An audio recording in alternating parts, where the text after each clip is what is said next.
day to our dear televiewers. I am Lilibet PDS from Campiño National High School, your teacher presenter for tonight's episode of Debit Hours Teleturuan. Today, we will talk about words that we use to express permission, obligation, and prohibition. Do you know what they are called? They belong to a group of auxiliary verbs called modals. These are used with the main verb to show mood and ideas such as ability, possibility, and permission, obligation, and prohibition. There are many modal verbs, but for this session, let us focus on the group which expresses permission, obligation, and prohibition. First, what do the words permission, obligation, and prohibition mean? Permission expresses agreement to allow something to happen or be done. Modals of permission include can, could, and may. Can, we often use can to ask for and give permission. In the examples, can I sit here? You can use my car if you like. Can I make a suggestion? And then we have could. We also use could to ask for permission, but not to give it.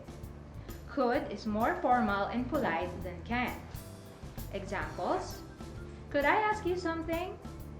Could I interrupt? Could I borrow your pen for a moment, please? May. May is the most formal way to ask for and give permission.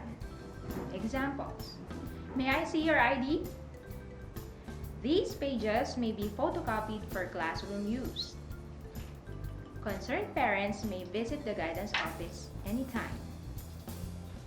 Now, let us talk about prohibition. Prohibition means something is not allowed. We often use can't and mustn't to show that something is prohibited. Examples: what does this sign say? Oh, we can't enter without a face mask. You can't take photos in the museum. They are really strict about it. Sorry, we can't sell liquor to minors. Must not and mustn't. Okay, we use must not to talk about what is not permitted. It is common on public signs and notices informing people of rules and laws. Examples: visitors must not park in the staff car park. Baggage must not be left unattended. Guests must not make noise after 10 p.m. We use mustn't particularly when the prohibition comes from the speaker, as when a parent speaks to a child, as in, you mustn't say things like that to your sister. Or a teacher speaking to a student says, you mustn't be late to class. So you can see the prohibition here comes from the speaker. There you have it.